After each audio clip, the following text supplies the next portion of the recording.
तिल। ये तिल सही रहेगा। तिल भी तो होता है TILL, TIL। नहीं मम्मा मुझे बड़े नहीं लिखे छोटे। Hello everyone, welcome back to my channel learn with Ojaswi academy. कैसे हैं आप सब? आई होप आप सभी अपनी तैयारी अच्छे से कर रहे होंगे। और आज हम लोग बहुत ही इंटरेस्टिंग टॉपिक जो आपका सिंटैक्स है और आपका जो डिफ़िकल्ट टॉपिक है, जो आपको बहुत डिफ़िकल्ट लगता है। डिफ़िकल्ट इसलिए क्योंकि इसमें जो सेंटेंस आता है वो दो तरीके से पूछा जाता है। एक तो आपका करेक्ट द फॉलोइंग सेंटेंस आ जाता है, एक सेंटेंस दिया होता है और उसको करेक्ट करने के लिए आ जाता है। अगर हम दूसरे की बात करें तो दूसरा इसमें ऐसा आ जाता है कि सेंटेंस दिया गया और ऑप्शन में आपको 4 वर्ब दे देगा और उसमें से आपको करेक्ट वर्ब टिक करना होगा। ठीक है, तो ये दो तरीके से सेंटेंस को पेपर में पूछा जाता है और इसीलिए पेपर में क्या होता है आपके लिए टफ हो जाता है, क्योंकि जो आपका जो टेंस वाला पोर्शन है उसमें सब्जेक्ट वर्ब एग्रीमेंट है कि किस कहां पर कौन सी वर्ब हमें यूज करनी होती है। उस प्रॉब्लम की वजह से क्या होता है आपसे क्वेश्चन गलत हो जाता है। लेकिन यहाँ पर हम आपके लिए हैं, क्योंकि यहाँ पर एक एक पॉइंट की आपको यहाँ पर एक्सप्लेनेशन दे रहे हैं, तो आपका नंबर यहाँ पे किसी भी तरीके से हम गलत नहीं होने देंगे, है ना। तो स्टार्ट करते हैं आज का वीडियो बड़े ही प्यारे प्यारे एग्जाम्पल के साथ में। बहुत मजा आएगा आपको इन एग्जाम्पल के साथ में। तो सबसे पहले बात कर लें हम जो है सिंटेक्स की। तो जो हमारी स्टार्टिंग है, जो सबसे पहली स्टार्टिंग है, हमने आपसे बताया था कि हमारा अगर सिंगुलर सब्जेक्ट है तो उसके साथ में सिंगुलर वर्ब यूज की जाएगी, प्लूरल सब्जेक्ट है तो उसके साथ में प्लूरल वर्ब की जाएगी। अगर आपने जो हमारा फर्स्ट वीडियो वो नहीं देखा है तो आप प्लेलिस्ट में जाइएगा और जो पहला वीडियो है आप उसको देखिए, उसमें जो फर्स्ट कॉन्सेप्ट है वो हमने डिस्कस किया हुआ है। ठीक है, नंबर 2 की बात करें तो यहाँ पर नंबर 2 में एक रूल ये आ जाता है नंबर 2 में कि अगर कोई भी दो singular subject,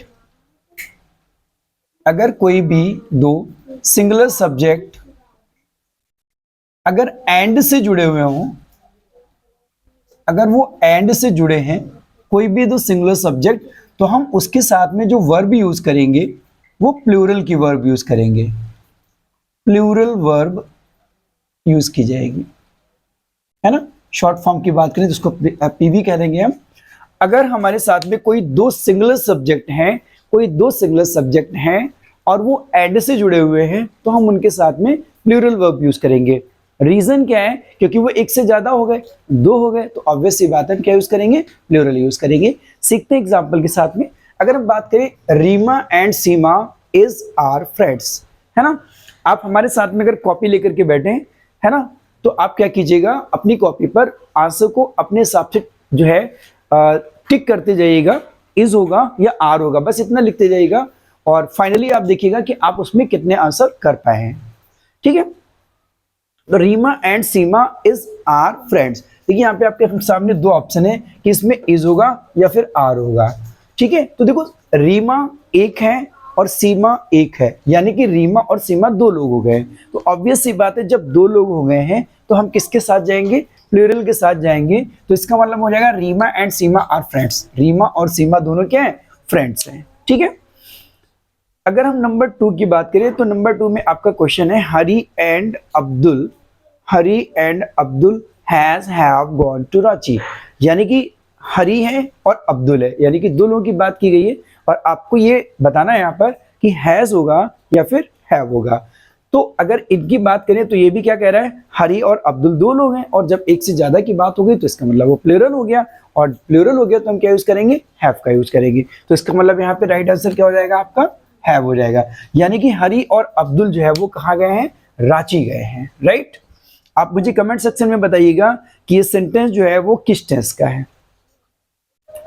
rice wheat and pulse was were available there, है ना। देखो चावल, गेहूं और दाल, कहने कि भाई चावल, गेहूं और दाल जो है वाज वर अवेलेबल देयर, वहां पर मौजूद है। भाई कहीं पर किसी जगह पर, दुकान पर या टेबल पर या कहीं पर भी जो है क्या है, यहाँ पर चावल है, गेहूं है और पल्स है, दाल है, यानी कि एक से ज्यादा चीजें हैं। भाई 3 चीजें, एक से ज्यादा चीजें हैं, तो ऑब्वियस सी बात है जब एक से ज्यादा चीजें हैं तो हम किसके साथ जाएंगे? प्लूरल वर्ब के साथ में जाएंगे। तो इसका मतलब ये हो जाएगा कि राइस व्हीट एंड पल्स के साथ में यहाँ पे कौन सी वर्ब यूज की जाएगी? WERE वर्ब यूज की जाएगी। ठीक है, नेक्स्ट क्वेश्चन की बात करें, slow and steady slow and steady win और wins the race. Very very important question है क्योंकि ये आपका प्रीवियस ईयर में पूछा गया है। और अगर हम इसकी बात करें तो इसको आप एक थॉट के रूप में भी यूज करते हो, थॉट में भी आप कहते हो इसको स्लो एंड स्टडी विन और विंस द रेस।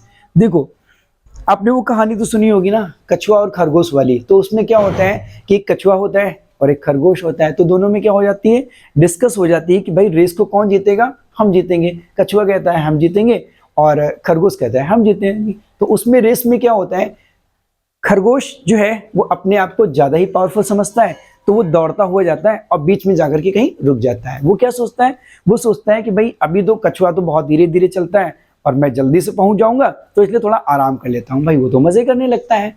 और होता क्या है कि कछुआ जो है वो धीरे धीरे चलता रहता है, लेकिन उसकी जो चाल है वो क्या है, स्टडी है, मतलब स्थिरता है उसके अंदर कि वो लगातार उस चाल को बनाए रखता है। तो क्या होता है, खरगोश पीछे छूट जाता है, वो सो जाता है और कछुआ जो है वो धीरे धीरे अपने टारगेट पे पहुंच जाता है, अपने लक्ष्य पे पहुंच जाता है।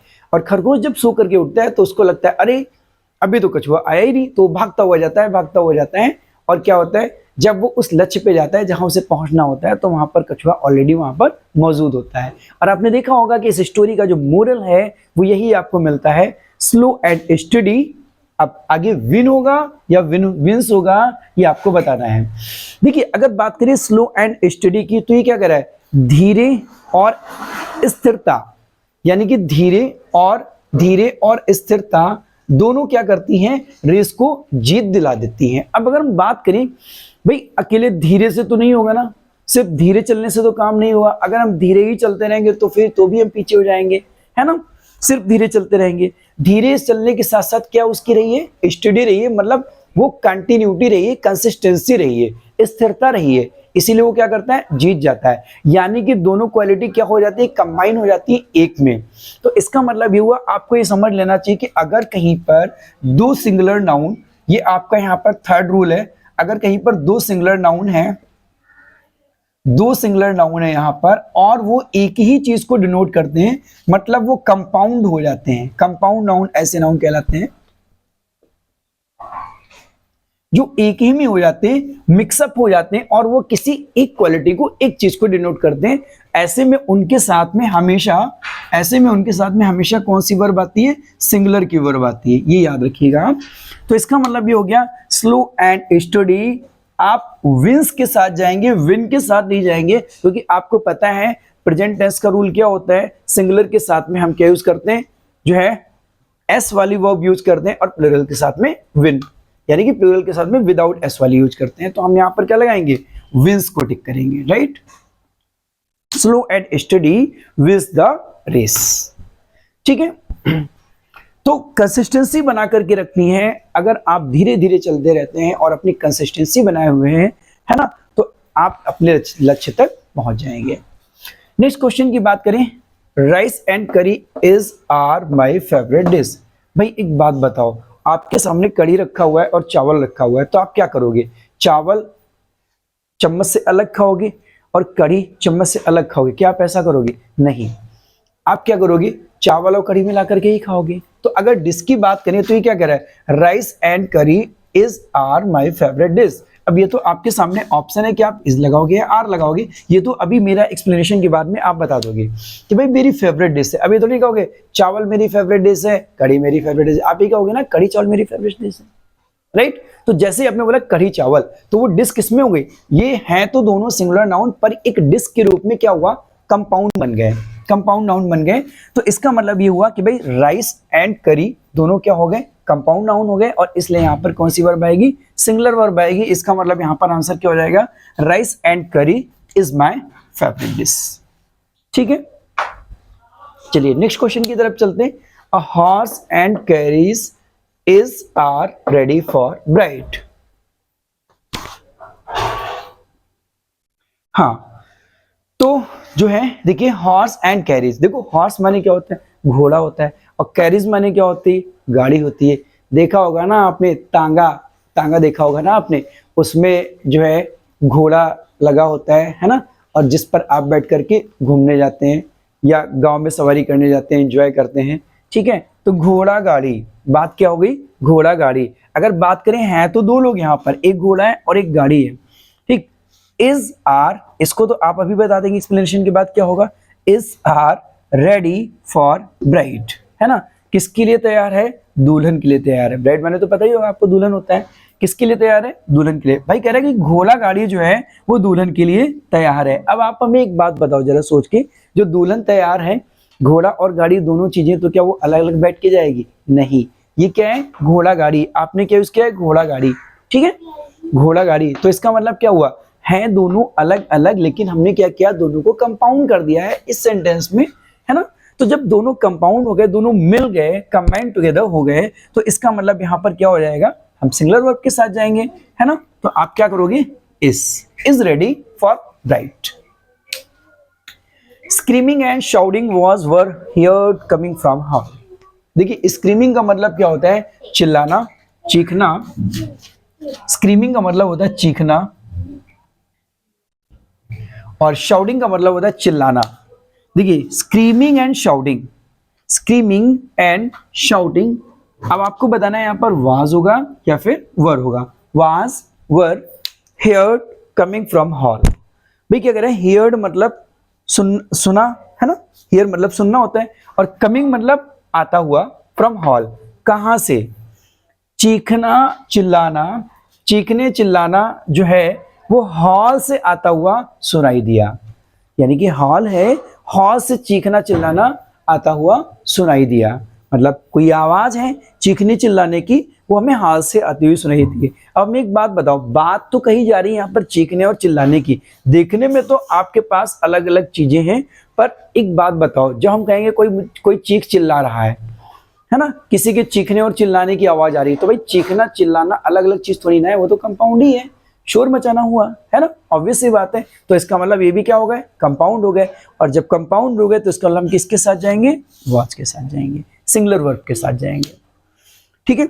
Bread and butter is are my favourite. अब देखो, आपने किसी से कहा कि भैया ब्रेड मक्खन मेरा फेवरेट है, आपने किसी से कहा ब्रेड मक्खन मेरा फेवरेट है। अब आप एक बात बताओ, आप क्या करते हो, दुकान से मक्खन लेकर के आते हो और ब्रेड लेकर के आते हो, तो क्या करते हो, मक्खन अलग खाते हो, ब्रेड अलग खाते हो, नहीं, ब्रेड मक्खन लगा करके ही खाते हो ना। जब ब्रेड मक्खन लगा करके ही खाते हो तो वो क्या हो जाता है, कंपाउंड हो जाता है, मिल जाता है ना।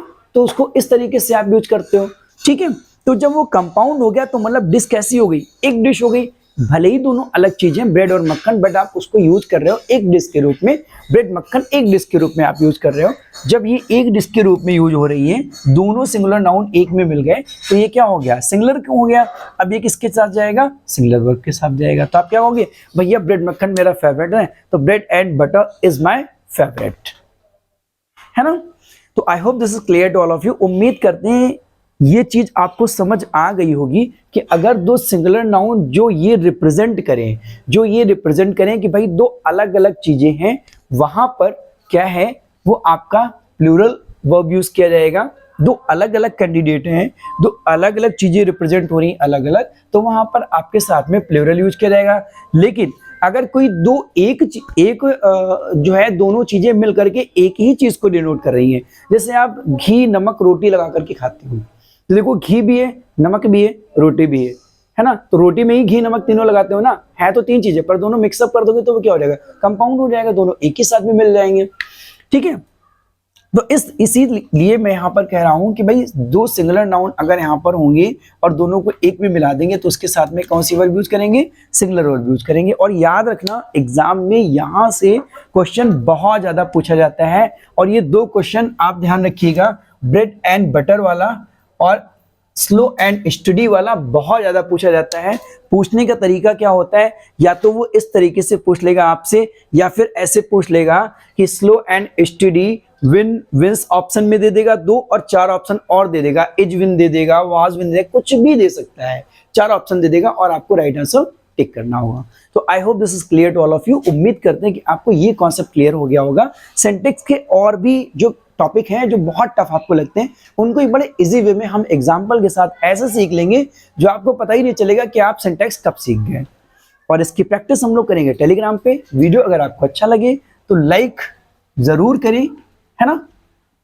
अगर आपको थोड़ा भी लग रहा है कि आपके लिए हम थोड़ी सी भी मेहनत कर रहे हैं तो आप वीडियो को लाइक ज़रूर करें और शेयर करना बिल्कुल ना भूलें, ताकि आपकी तरह हो सकता है कोई ऐसा बच्चा हो जिसकी नीड हो इंग्लिश की, तो उस तक भी ये वीडियो पहुंच जाए ताकि वो अपनी एग्जाम की तैयारी कर सके। और चैनल को अगर सब्सक्राइब नहीं किया है तो ज़रूर सब्सक्राइब कर लें, ताकि आपको जो नेक्स्ट वीडियो है वो आप तक पहुंच जाए, है ना।